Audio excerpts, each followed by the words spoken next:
Welcome, my friends, to this review of the people, process, and business domain. Before we get into the people domain, I have a few questions to ask you, and this is trivia. This obviously does not appear on the exam. How many tasks are there in the people domain for the PMP exam?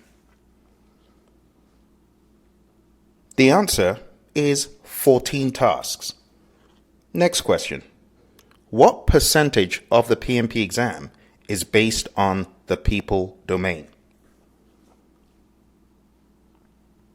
The answer, 42% of the exam. That means going into the exam, you need to be all over the people domain. It's a huge part of your exam. Next question. When it comes to managing conflict, which conflict resolution strategy do we employ when faced with an emergency? The answer is force or direct. Final question. You're leading an individual on a team. You choose to use high supportive behavior and high directive behavior. Which of these are you using? A. Delegating. B. Supporting. C. Coaching. D. Directing.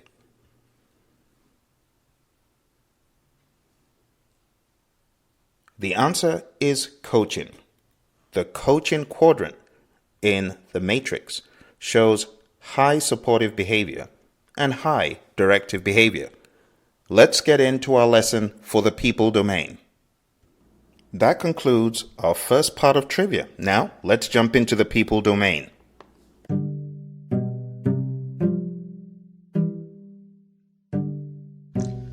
Hello and welcome to the PMP Exam Radio Show. It's a pleasure to have you here with me today. Thank you very much for tuning in. I hope you've had a wonderful week. Well, it's Friday. Thank goodness. It's been a long week for some of us.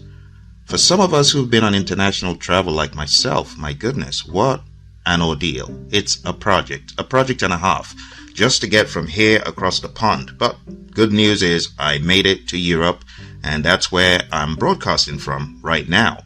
I got a message from one of our listeners on YouTube, and the message was something to the effect of, I didn't do well on the exam in 2021. I didn't do well in the people domain. Now, for those of you who might think the exam does not have casualties, it does. And the PMP exam has casualties because a lot of well-meaning, hardworking students don't know what to expect. So today, I want to go through the entire PMP exam content outline. I want to give you let's call it a boost, right? I want to give you a booster shot of the PMP exam content outline so that you continually remember what to expect on the exam. I want to give you a set of principles, my principles that I share with students as they prepare for this exam. Remember, the exam is broken into people, process, and business. And Vicky shared that people was a tough part of her exam. So I want to jump straight into people. So here is the people domain. The first task is manage conflict. The philosophy is simple. Conflict should be managed by the people involved in it. And people who are involved in it, of course, are team members. So team members should be educated. They should be sensitized to the importance of conflict. There's good conflict. And good conflict is constructive conflict, which presents alternate ideas, alternate opinions, but it should be managed in a proactive fashion, first of all, by creating ground rules, sharing those ground rules, and the servant leader, whoever is a servant leader with a team, it could be the scrum master or some other role, it could be anyone on the team. But the bottom line is getting to understanding the source and the stage of the conflict, analyzing the conflict, not taking sides, but encouraging the team to resolve conflict themselves. In cases where conflict cannot be resolved by the team, the scrum master may need to step in And this is where we could evaluate, recommend, and reconcile the appropriate conflict resolution solution, whatever that looks like. But the bottom line is conflict should be resolved accordingly. To do well in this task, you need to understand the Thomas Kilmann mode instrument. I've talked about this previously, but if you go to the PMP Guide 6th edition, it's broken down pretty well. I like the way it's broken down in the 6th edition without really calling it the Thomas Kilmann mode instrument. But you've got the avoid, you've got compromise, reconcile, smooth, accommodate, all of those. Know those really well, okay? That's task 1. Task 2 is lead a team. The philosophy, the overarching principle is leadership is not a one-size-fits-all thing. You need to be aware of situational leadership. The Hersey-Blanchard model, which I may have mentioned before, be really solid on that and the philosophies of that, and understand the different definitions of leadership talked about in the 6th edition, transformational leadership, charismatic leadership, and so on. Also understand in the Agile Practice Guide, servant leadership in and out. Know the 10 tenets of servant leadership. You can find this available. Robert Greenleaf started this movement, and he has a website, and you can get the tenets of servant leadership from there. Now marry that back to the Agile Practice Guide and be really good on that. Next, support team performance. Support the team, give them power, give them the autonomy and support they need. Trust them to be able to self-lead and self-manage. Task 4, empower team members and stakeholders. Again, empower them. Secure leaders give power to others, right? So know their strength, support the task accountability, whatever task you've given to them. There's a difference between responsibility and accountability. We're talking about task accountability. In other words, not only are they responsible, they are accountable. Self-leading, self-managing. That whole mantra. Okay? Task 5, ensure team members and stakeholders are adequately trained. It is your responsibility as a servant leader in whatever capacity you work to effectively train, mentor, coach people. Look for the opportunities for coaching. Make sure people get coached and trained. It's that simple. Now, on the exam, when you get questions, it will be dressed up with a situational type of language, but you need to be able to see through the language to see training as the best option. The best option is not going to hire a bunch of people, right? And get rid of the existing team. That's not the best option. The best option is, as a servant leader, take responsibility, take ownership, get people training, get them coaching, get them mentoring. Task 6, build a team. Know what you're looking for. The biggest decision you can make is in the hiring process. So hire the right people, get them in, and continuously assess and refresh team skills. It goes back to what we were just saying. Part of building a team is equipping a team. Task 7, address and remove impediments, obstacles, and blockers for the team. This is what servant leaders do. Now, what's the difference between an impediment and a risk? An impediment is happening right now. A risk is disaster waiting to happen or opportunity waiting to happen. So when we say impediment, we're talking about a blocker, an obstacle. We're not talking about positive risks here or negative risks. We're talking about something happening right now. So we want to find out what are the critical impediments. We want to prioritize them. We want to go after them. That's what the question is going to test you on. Do you know that it is your responsibility as a servant leader to remove impediments, obstacles, and blockers? Whether you call yourself a team lead, a project manager, scrum master, same thing. Task 8, negotiate project agreements. Analyze the bounds of the negotiation for agreement. Now, when we talk about negotiating project agreements, we're not just talking about money, monetary things. We could be talking about negotiating a user story, for example. You know, we talk about the INVEST acronym. We talk about the user story being independent of all others, and N in the INVEST acronym stands for negotiable. Well, we need to negotiate those things. So we're not just talking about money. We're not just talking about contracts. We're talking about negotiating user stories or even velocity. The company wants you to do 100 story points. And you know that from your burn up and burn down chart and from your records of how many story points you can do. This is unattainable. Well, negotiate it. Don't just say, oh, management said I should do 100 story points, so I'm going to try to do it. Burn the team out. No. Don't do that. You want to analyze the bounds of the negotiation. You want to assess priorities, verify the objectives, participate in the agreement negotiations. You got to negotiate. Trade-offs, right? You will be tested on trade-offs. You will be tested on understanding trade-offs and negotiation when it comes to resources, when it comes to team members, right, on the project. So keep that in mind. Task 9, collaborate with stakeholders. Collaborate. Business people and developers, they should work together daily. Just remember that. Task 10, build shared understanding. I talk about the DIGCIV acronym, which you can find in 8.2 in the 6th edition. Define the problem, identify the root cause, generate alternatives, choose the best alternatives, implement that alternative, and verify the solution's effectiveness. But the bottom line is get on the same page, right? Break down the situation, survey the necessary parties, support the outcome of the parties involved. Your scrum master and the team decides to go in a particular direction. That's the direction to go, right? So you need to support that and then investigate any potential misunderstandings. Task 11, engage and support virtual teams. Virtual teams have been around for a long time. They've come to stay. This crazy pandemic is a reminder.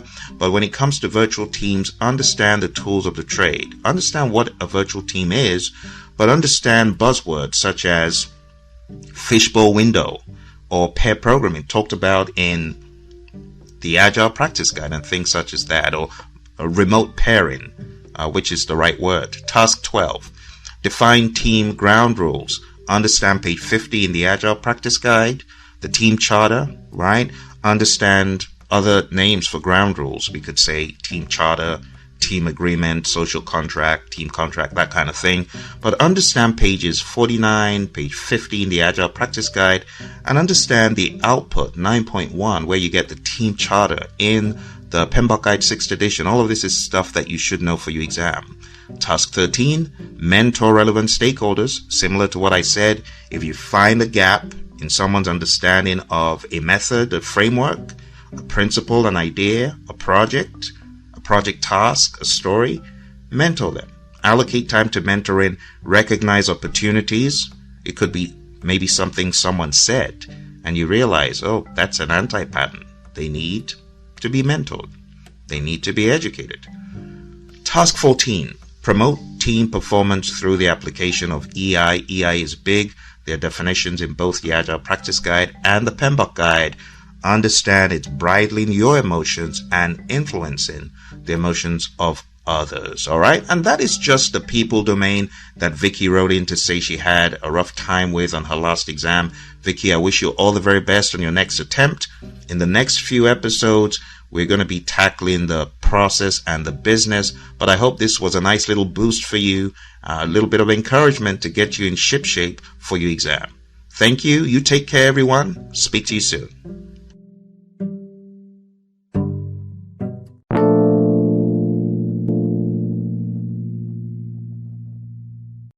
Hello, my friends, and welcome to the process domain. Today, we are going to explore process. First question for you is, how many tasks are there in the process domain for the PMP exam? Of course, this doesn't appear on the exam, but it's trivia to get us started. The answer is 17 tasks. Next question. What percentage of the PMP exam is from the process domain? The answer is 50% of the exam. Next question. Name the 3 artifacts of Scrum. The answer? Product backlog, sprint backlog, and the PSI, potentially shippable increment. Next question. Name 3 processes that are used in communications management.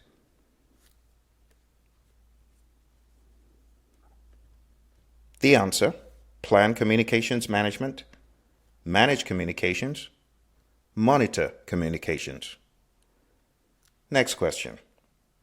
Name the 5 strategies for positive risks or opportunities. 1. Escalate. 2. Accept. 3. Share. 4. Enhance. And 5. Exploit. Next question. While using a power interest grid, you decide to put a stakeholder B into the top right quadrant. What strategy should you use for stakeholder B in the top right quadrant of the power interest grid? The answer is manage close. And that concludes our quick preamble into the process domain. Let's jump into it. And today we're going to be focusing on the process domain. Remember, it's a very quick boost, but I want to give you some insights into what to look out for and to get you to be more confident in your preparation. So taking a look at the PMP exam content outline, you know it's broken down into people, process, business. Just as a very quick reminder, we know that the people domain is 42%, the process domain is 50%, and business is 8%. So let's take a look at the process domain. Taking a look at the process domain, you can see that this is 50% of the exam. And the very first task is execute the project with urgency. The urgency required to deliver business value. When you're taking a look at task 1 in process, you almost immediately have to think in an agile fashion, because agility is all about responding to what is needed as needed. So you got to assess the opportunities, and based on the opportunities you assess, you could choose to deliver incrementally. You could choose to deliver it one time if that is what is most appropriate. And you could choose to deliver it in frequent small increments or frequent smaller increments. But what I mean by this is delivering, let's say, in smaller increments of a day or 2 days, or delivering in small increments of a week or 2 weeks. You see, there's a difference. Even when you deliver, you could deliver in very tiny little pieces, like a stream of tiny little pieces, or you could deliver in small pieces, not tiny, but they're still small. You see what I mean? Now, this definition is encapsulated in the Agile Practice Guide. When you take a look at page 19 and page 18, right, and you read those definitions, there's actually a table in the Agile Practice Guide that breaks down iterative, predictive, incremental, and agile. The difference between how incremental and agile is described is in this frequent smaller deliveries versus frequent small deliveries. Incremental is all about get it out in increments, smaller. When you take a look at agile in context as needed, we use the term small. And they use that to distinguish between two. Now, someone might say it's a little bit finicky, but I quite like it because it calls your attention to the importance of incremental delivery, incremental value. Okay. So task 1 is all about looking at your project and saying, should we deliver this using agile, iterative, incremental, predictive? All right. And then it says, support the team to subdivide project tasks as necessary to find the MVP, the minimum viable product. Some products, you know they're viable right from the get-go. But in instances where you're not sure a product is viable, you need to have either a conversation, a prototype, some sort of tinier version of the whole, to understand and get feedback, to know if that product is viable. Is it something that will fly in the market? Is it something that customers would want? Is it something that is a viable product to deliver value? to bring in, be it revenues or benefits or satisfaction. And that is what MVP is all about. And there are many different terms to be aware of in Agile, but MVP is all about feedback. Minimum marketable product is what is the minimum amount of product we need to release that is marketable, that people will gravitate towards in the first instance. What's the minimum amount we put out? So the logic is, don't wait till you've got every single release. Maybe you just release one part, one feature set, and that's a minimum marketable product, right? Or maybe you have to release 4 or 5 feature sets before it is looked at as a marketable product. And that would delay your entry into the market space. You see, there's a difference between MMP, is this marketable as a product, versus MVP, is this viable as a product? So when you understand a product is viable, what's the minimum amount to put out? And then we have another term, MMF, minimum marketable feature, which is the product is released. What is the minimum amount of features that we add as some sort of increment to release it to the marketplace? So all of these terms, they are important in really understanding task 1. All right, task 1 is probably the longest one. Let's go to task 2, manage communications. For this, you need to be aware of how communications exists in the world of predictive. So we have plan communications management, manage communications, monitor communications. You've got to know those pretty well, right? And then you need to understand how communication flows. How does communication flow in an organization from portfolio down to program, down to project, to operations and back? You also need to understand in the world of Agile, how does communication flow? How does it exist? Basically, every ceremony in the world of Scrum is a communication vehicle, whether it's your sprint planning, your daily Scrum, the sprint itself, the retrospective, the sprint review, they're all vehicles for communications. The next one is assess and manage risks. The summary of this is know everything in risk management.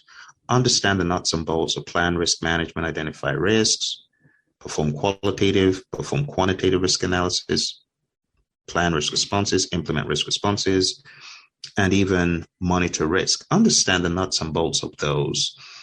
And then in the world of Agile, understand how risk is managed. Understand that when we look at product backlog items, for example, we should also look at them through a risk lens. Those that are risky but high value, you want to do those first. Those that are not as risky and are high value, you want to think of doing those next. Those that are high risk and low value, you don't want to do those, do you? Because those might end up being less bang for the buck. So you want to do those that are low risk, low value before thinking about those that are high risk, low value, if that makes sense to you. So the way we look at risk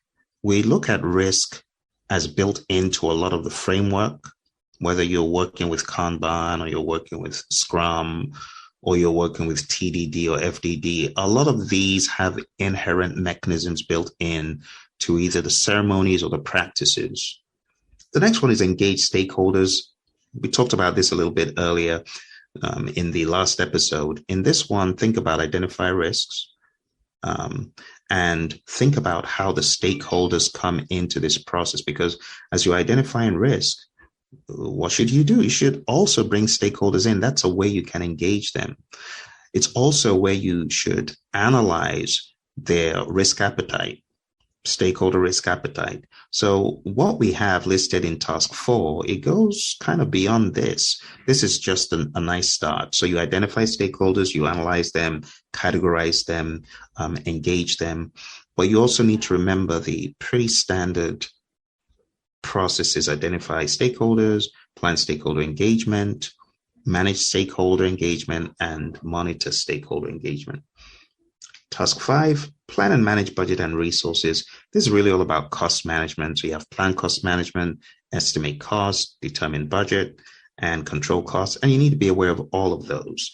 Those formulas for earned value, be really well aware of them. All right, next one here, plan and manage schedule. So plan and manage schedule, again, you have 6 processes in schedule management. You got to know them all. You got to know what you get from them all. You got to know how you deal with them all. So when you take a look at plan and manage schedule from an agile lens, it's important to see this as built into the process. In the world of agile, we talk about roadmaps. We talk about the agile onion, where we plan at different levels. But when it comes to scheduling, planning at the roadmap level is something that pretty much cuts across the entire endeavor. But coming down to the product backlog and the sprint backlog, when we talk about the sprint backlog, that's when you need to begin thinking about the aspect of tasks. So the summary is, when you take a look at schedule management from the perspective of Agile, it's when you get to sprint backlog that you really begin thinking about tasks. And not every team goes down to that level. But in the PMBOK Guide 6th edition, it shows you how the roadmap is broken down. So you think about the higher level release, then you think about the iterations within the release, you think about the features within the iteration, you think about the story. So how all that comes together is very important as well. Moving on to plan and manage quality of products and deliverables, I want to encourage you to look into the annexes in the Agile Practice Guide, where you have the breakdown of the Agile Manifesto values and principles and how those map to specific practices and aspects in the world of Agile.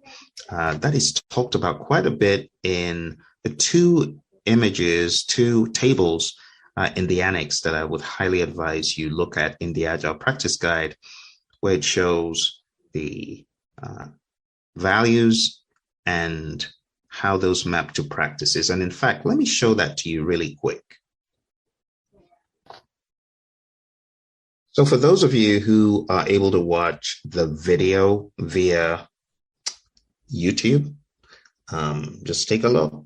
Right there on the screen, you can see this is Annex A2, Table A2-1 on page 98. And the same thing on page 98, you have the, again, manifesto information, the principles on the left, and the section in the actual Agile Practice Guide. You see that? So it shows you how the principles map to certain practices. I would highly recommend that. It will help you in the long run. All right, let's move back into the next task. Scope management. All I'll say at a high level is understand how scope is managed across those 6 processes of scope. Integration. Again, this is really code for integration management with respect to planning. Number 10, manage project changes. Highly recommend knowing the flow for change requests. I have a video for this out on YouTube. If you Google change management Praizion within YouTube, you should find those videos. If I'm able to, I will put a link under this media so that you can find these things I'm talking about. Plan and manage procurement. Again, there's a video out there. If I'm able to, I will put the link below. But for the exam, definitely understand Agile contracts, flexible contract arrangements, and how those work. Manage project artifacts. Know the 3 artifacts, for example, of Scrum, those artifacts that are peculiar to Scrum and those that are more peculiar to predictive. Really understand page 89. Know what those artifacts are and what they do for you. Task 13, determine appropriate project methodology. Again, boils down to page 18 and 19 in the Agile Practice Guide. Knowing when a project should be agile, predictive, iterative, incremental is important. Task 14, establish project governance structure. Understanding that governance is a framework within which authorities are exercised, and understanding the types of governance. Project governance is really what we should be thinking of more as project managers. understanding escalation paths and thresholds. Number 15, managing project issues. Again, the DIG-CIV approach, defining the problem, identifying the root cause, generating alternatives, choosing the best alternative, implementing the alternative, and verifying solution effectiveness. All of this is talked about in 8.2 in Manage Quality under problem solving, the tool and technique. I just call it the DIG-CIV approach, DIGSIV approach. I also have a podcast episode on the DIG-CIV approach. Look for it. Task 16, ensure knowledge transfer for project continuity, is all about knowing and understanding the vehicles for knowledge transfer, the managed project knowledge process, understanding how knowledge is transferred across a project, understanding the usefulness of retrospectives, when the team comes together to share lessons learned and things like that. But of course, you do know that the way we look at this in Agile is different from predictive. In Agile, we don't necessarily document all of this information and share it far and wide. It's internal, close-knit to the team. We keep it close to the vest. We're not airing dirty laundry or putting stuff in documents. It works differently. But the bottom line is discuss the project, understand expectations, confirm the approach for knowledge transfers, and just copiously share knowledge. You've got not only retrospectives, but you also have sprint reviews where you can share knowledge, customer to team. You can also share knowledge across the daily scrums, things like that. Last but not least, we have plan and manage project or phase closure and transitions. And this is all about managing the closure, close project or phase, understanding final product, service, or result transitions, the final report, understanding regression analysis and things like that. Regression analysis helps you understand why you got the result you got. And of course, retrospectives, closing out, with a knowledge and retrospective ceremony. It is just going to help any team better close out and move to the next thing, right? The thing about Agile is at any point in time, we are ready to close because we don't do it one time. We do it incrementally. We do it iteratively over the period of the project, over the period of the stream of value we're releasing. We're always going back to make sure that we are indeed ready to close out that chapter. Anyway, that's that. I hope this helps you. I know it's been a bit of a whirlwind, but there's so much stuff to cover. It cannot all be done in just a few minutes. If you feel you need more training or coaching, go on down to the Praizion website, praizion.com. Sign up for our course, PMP Exam Prep Camp, or any of the other vehicles that you find on our website. Thank you very much. Speak to you soon. Bye for now.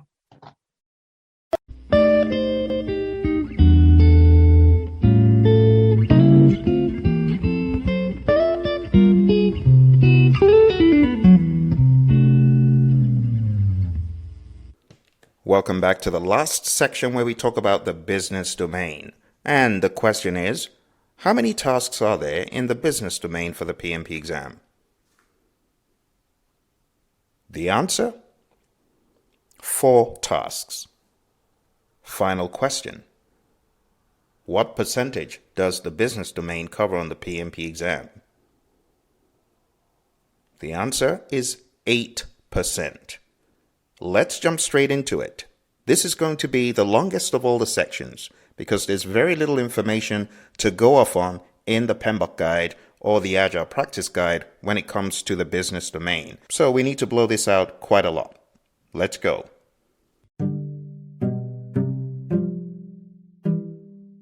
We are going to take a look at the PMP exam content outline from an Agile and hybrid lens.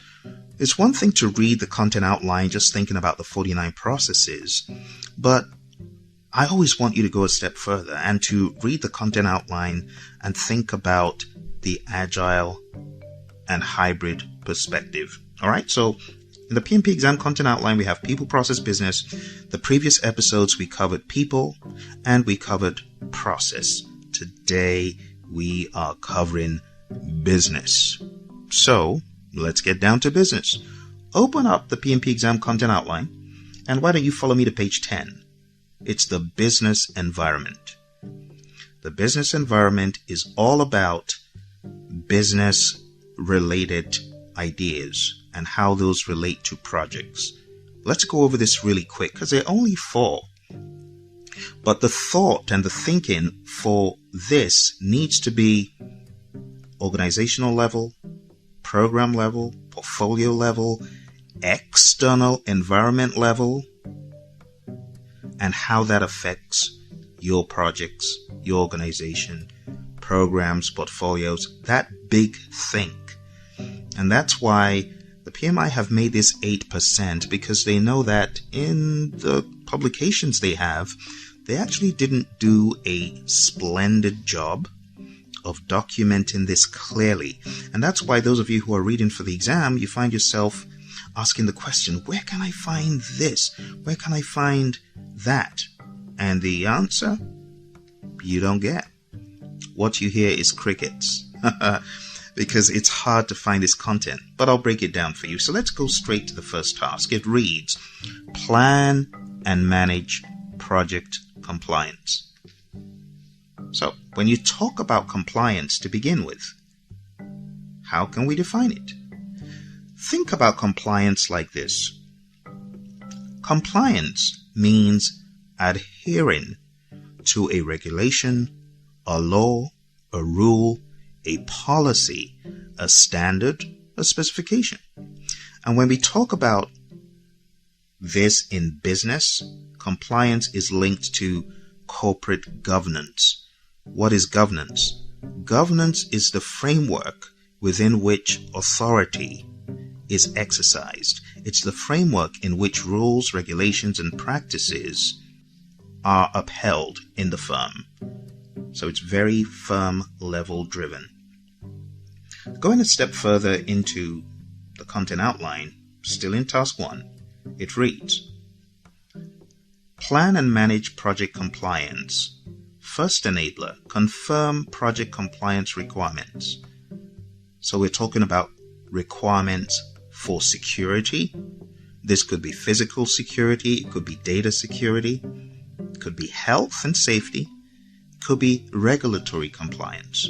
So all those compliance requirements need to be identified. And guess what? In the world of predictive, we often say the project manager should identify these, and they have the accountability and the responsibility for this. But you know the truth? From a hybrid and agile perspective, we need to adopt a decentralized responsibility, accountability mindset. See, that's how it works in the world of Agile. So it's not just one person's responsibility. In the world of Agile, it's everyone's responsibility. Are there some individuals that may have an advantage of knowing more about these compliance clauses? Of course. But it's everyone's accountability and responsibility at the team level when we talk about this from an Agile perspective. We also have an enabler that says classify compliance categories, and then we have one that states determine potential threats to compliance. So think about it. Why would you classify compliance categories? Well, experience has shown that if you have categories for these compliance clauses and variables, it is easier for you to identify them, easier for you to take an account of each one. So classify the categories and determine threats to compliance. In other words, what are the risks that you would be out of compliance? And also, be honest. Does it make more sense to perhaps not be in compliance? Taking a look at a risk perspective and a risk response perspective, one of the PMI principles, they say optimize risk responses, choose the adequate risk response. Well, some organizations choose to not be in compliance. I'll give you a simple example. I was watching a soccer player today do this big old celebration and ripped off his shirt, and he knew he was going to be carded. He was not in compliance, but he decided to take the risk of being out of compliance to celebrate the goal.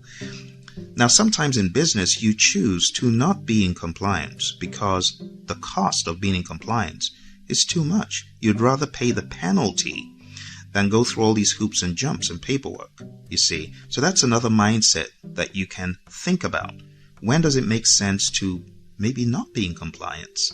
Okay, now this is all businessy stuff, and that's why it sounds kind of weird. Determine potential threats to compliance and then use methods to support compliance. Be intentional about your compliance, and then determine the necessary approach and action to address compliance needs. Think about how you need to act, steps you need to take, checkboxes you need to tick to address compliance needs from all perspectives, be it health, safety, risk, legal, and so on. And the last enabler simply reads, measure the extent to which the project is in compliance. So, take stock of your levels of compliance all throughout. Don't wait till you are audited by an external auditor for SOX compliance or OSHA regulations and how well you're meeting those, or the Americans with Disability Act or something to that effect. These are all regulatory law standards that we encounter in the world of business, security standards and so on. Okay? So that is the first task. Now, to round up this first task, how do you tackle these things from a pragmatic project perspective? Who is doing this? Is this part of the project? You bet it is part of the project. And that's why the mindset needs to be identify what needs to be done, and then make this part of your project tasks, part of what has to be done on the project at some time by the team, by someone in some capacity or the other, and as a whole. In the world of Agile, when we think about compliance, many a time these compliance activities, they get put into the backlog because they are part of what we genuinely look at as requirements. You know, there's a difference between a user story that is a nice to have, that's a request, versus a compliance item. And those compliance items, if they're part of what you're coding or what you're developing, whether in the world of IT or in the world of engineering or in the world of services, you want to make sure those compliance aspects are in there. Whether it's food service, you're dealing with the FDA, you better make sure you get all your ducks in a row. You get what I'm saying? That's the mindset. It could be anything. I know a lot of times when we look at Agile and hybrid stuff, there's a tendency to want to think IT, but no.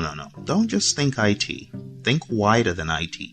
Think gaming, think medical industry, think food, FDA, stuff like that.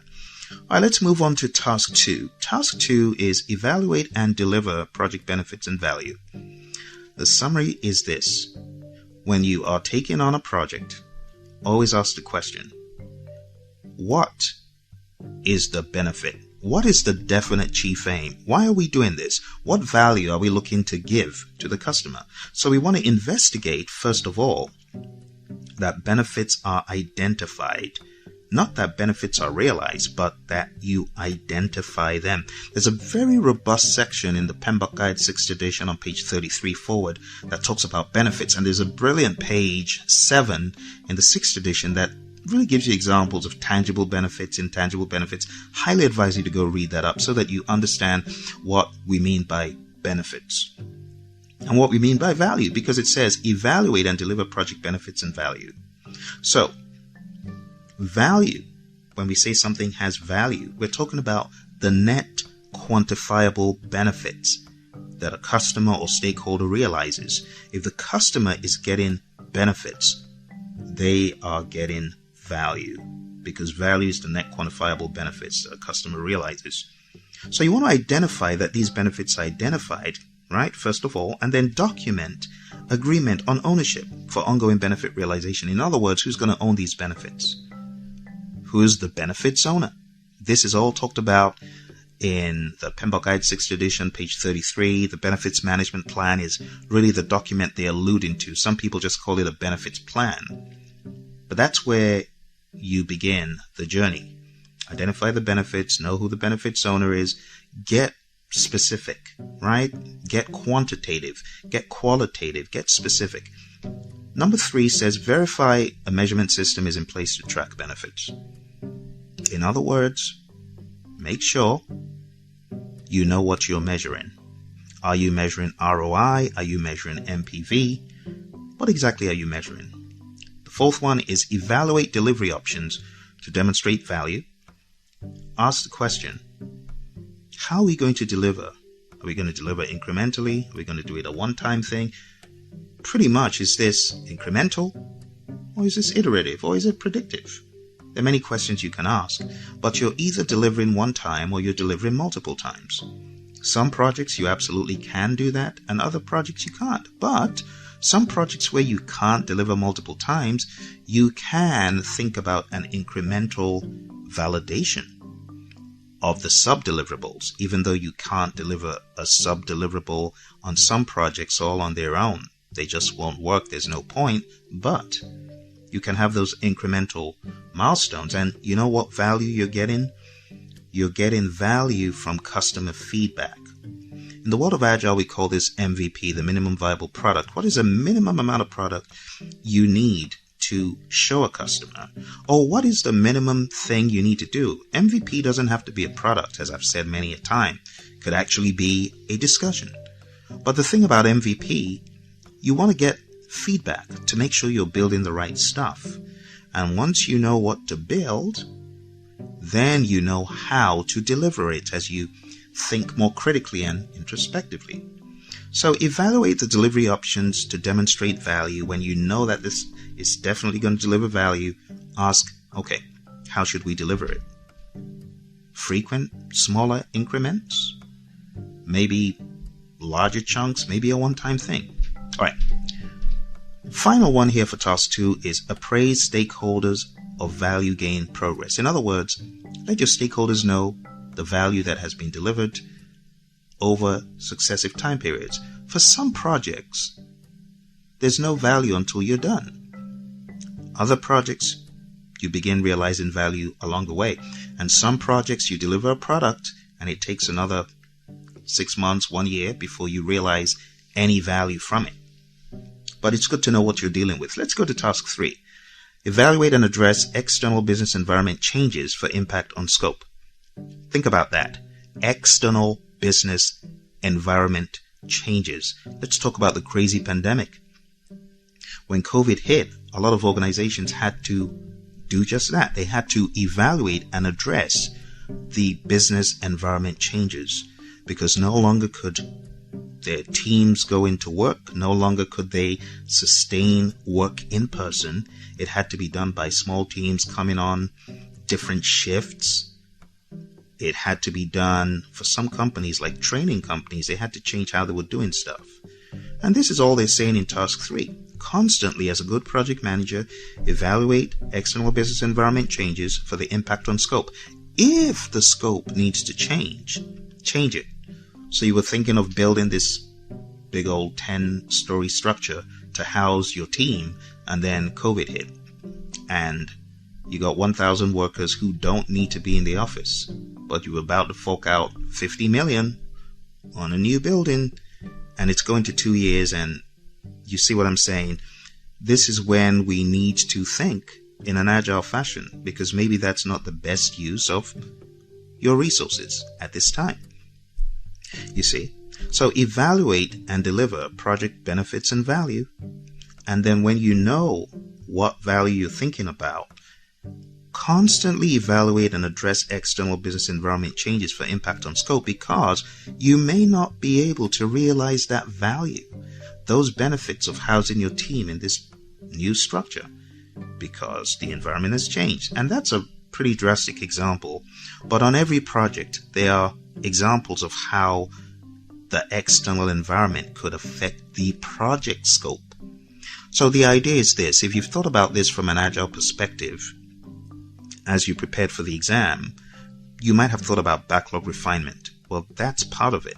Backlog refinement is when the product owner is constantly, not only in a backlog refinement ceremony, but it's constantly looking at the environment and asking the question, what has changed? How should I reprioritize with the team this product backlog? What needs to go? What can stay? Perhaps we can cut off 50% of those product backlog items. We don't need them anymore. That's the way you need to be thinking.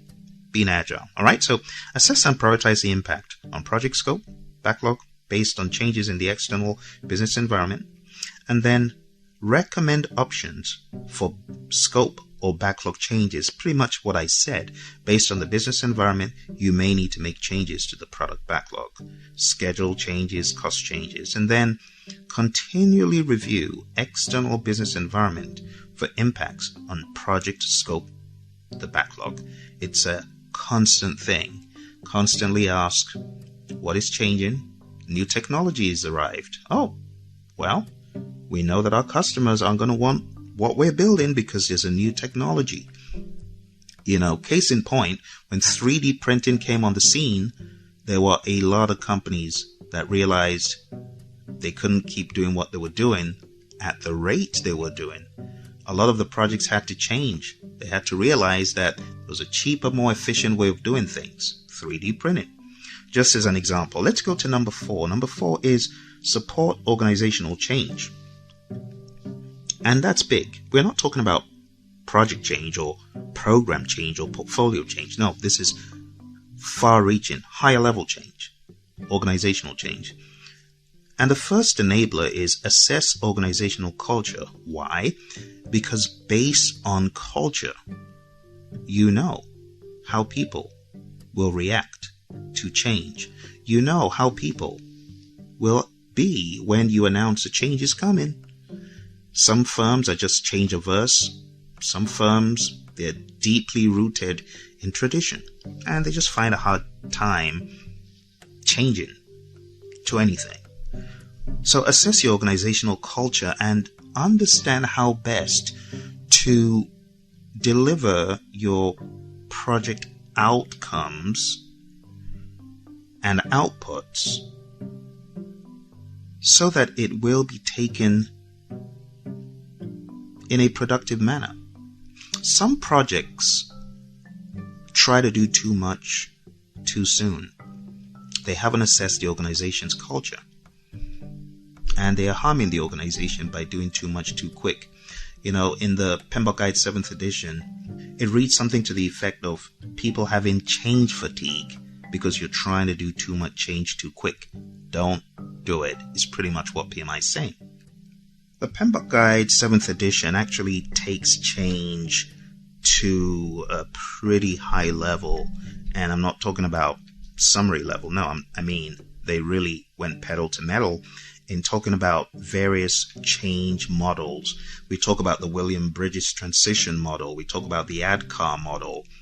We talk about the John Cotter's model and others, including PMI's FPIMS, FPIMS model. I call it a FPIMS model. But there's a lot of talk about that. I'm not telling you this because I'm saying these models are going to appear on the exam. No, I'm trying to sensitize you to how vast organizational change is. The ADKAR model is a brilliant addition, and it sensitizes you to what people go through and how you should respond as a professional.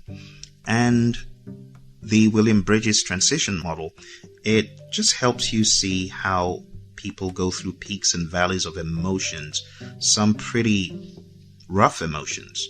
And when you understand what people are going through as you try to introduce change, that should prompt you to have sense-making sessions, to be empathetic towards people as they go through change in an organization.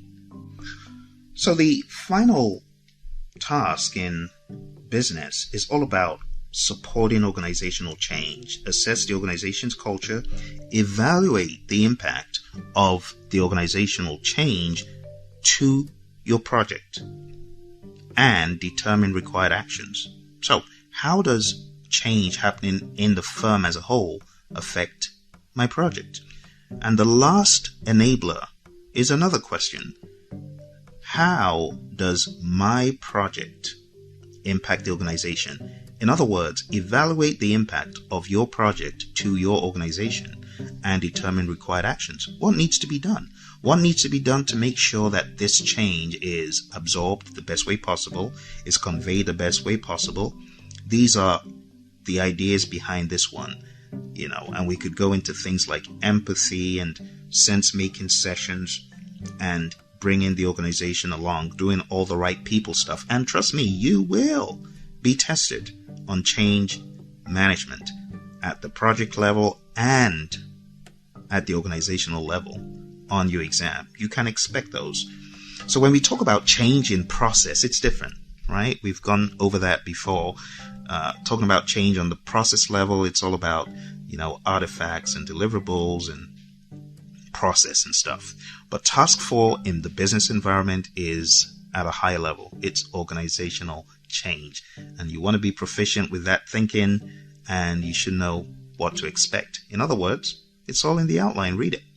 Okay, my friends. So we're done talking about the business environment. We've talked about plan and manage project compliance. We've talked about evaluate and deliver project benefits and value, evaluate and address external business environment changes for impact on scope, and support organizational change. And I know I went through it really quick. We actually could break this down for the next 4 hours. All right. So I still want you to go read up some of this stuff that I mentioned. Go read up page 33 and the 6th edition. Look at page 7. Open up your Agile practice guide. Just mine for some information regarding this along these lines, and put on your organizational change thinking cap when you get into the exam. All right. I hope this has been of help to you. Don't forget to hit like if you can. If you're watching this on YouTube, share with your friends. Please subscribe. Please, if you're enjoying it, I want you to give it a thumbs up. I want you to give it a rave review. And I wish you all the very best on your exam. You take care, and I will speak to you again very soon. Bye for now.